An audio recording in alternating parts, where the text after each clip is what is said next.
Assalamualaikum warahmatullahi wabarakatuh.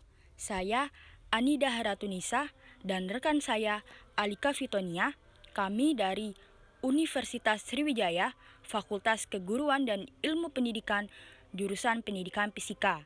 Di sini kami akan menjelaskan materi tentang arus searah. Semoga dapat bermanfaat ya teman-teman. Baiklah teman-teman, kita langsung saja pada pembahasan pertama, yaitu arus listrik searah. Arus listrik searah atau yang disebut dengan direct current adalah arus listrik yang arahnya selalu tetap terhadap waktu. Arus listrik ini bergerak dari suatu titik yang energi potensialnya tinggi ke titik lain yang energi potensialnya lebih rendah. Oke. Lanjut pada pembahasan kedua, yaitu sumber arus listrik searah. Nah, terdiri dari elemen primer. Nah, sumber listrik arus searah ini memerlukan penggantian bahan setelah dipakai. Nah, contoh elemen primer itu ada elemen basah dan elemen kering. Elemen basah ini terdiri dari elemen volta, elemen Danil, dan elemen ledans.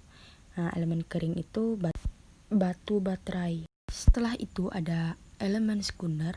Nah, sumber arus listrik yang tidak memerlukan penggantian bahan pereaksi atau elemen setelah sumber arus habis digunakan. Nah, sumber ini tuh dapat digunakan kembali setelah diberikan kembali energi yang dimana diisi atau disetrum. Nah, contoh dari elemen sekunder ini yaitu akumulator atau aki, baterai HP. Nah, selain elemen elektrokimia, sumber arus searah juga dapat dihasilkan oleh generator arus searah, termoelemen, dan sel surya. Baiklah, pada pembahasan selanjutnya yaitu rangkaian arus searah. Nah, misalkan nih kita pada saat di keseharian, kita itu membahas baterai yang dihubungkan bola lampu. Nah, jumlah elektron yang mengalir ditentukan oleh jenis dan ukuran baterai serta ukuran dan jenis bola lampu. Nah, kita itu dapat membalik polaritas pada baterai dengan beralih kontak atau kabel, dan pada saat itu akan mengalir dan bohlam masih terang. Nah, arus searah ini biasanya mengalir pada sebuah konduktor, walaupun mungkin saja arus searah ini tuh mengalir pada semikonduktor, isolator, dan ruang hampa udara. Lanjut pada pembahasan terakhir, yaitu hukum Kirchhoff. Nah, ada dua hukum yang berlaku nih bagi rangkaian yang memiliki arus tetap, yaitu hukum Kirchhoff. Nah, yang pertama, pada setiap rangkaian tertutup, jumlah aljabar dari beda potensialnya harus sama dengan 0.